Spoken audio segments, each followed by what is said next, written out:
एक पति पत्नी रहते थे, तो पत्नी से पति का बहुत लगाव था और पत्नी भजन करने वाली थी।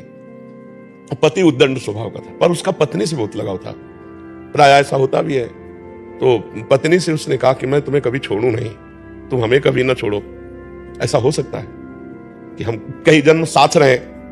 वो विद्वान थी, उसने कहा ऐसा कभी नहीं हो सकता, ये केवल इसी जन्म में है। तो उसने कहा मैं तुम्हें कभी नहीं छोड़ना चाहता। बोले एक उपाय है, आप भगवान का भजन करो और भगवान से मांगो, तो अगला जन्म भी भगवान दे देंगे और हमारा आपका संयोग करा देंगे। तो उसने कहा कैसे भगवान का भजन करें? तो उनका हमारे गुरुजी हैं, आएंगे हम आपको दीक्षा दिला देंगे। तो उनके गुरुजी जब समय पे आए तो उन्होंने दीक्षा के लिए कहा, तो गुरुजी ने कहा स्नान करके आओ। तो गांव के बाहर नदी थी, स्नान करने के लिए गए तो 4-6 मिल गए। तो कहाँ जा रहे हो? बोले आज गुरुजी आए दीक्षा ले आए। अरे यार कहाँ बस रहे हो?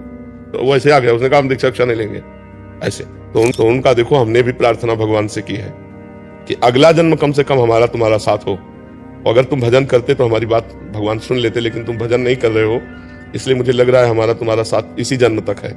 उसने कोई ध्यान नहीं दिया।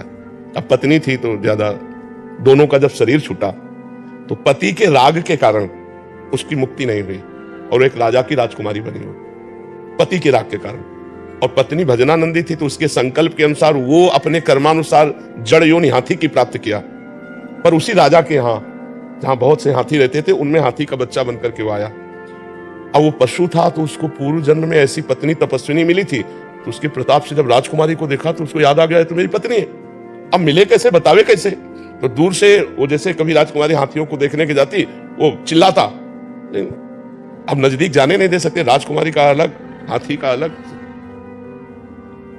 जब राजकुमारी का स्वयंवर का दिन आया तो नए नए हाथियों को सजा के खड़ा किया, तो वो भी नौ किशोर अवस्था का हाथी हुआ, तो रो रहा था, खाना पीना सब छोड़ दिया था।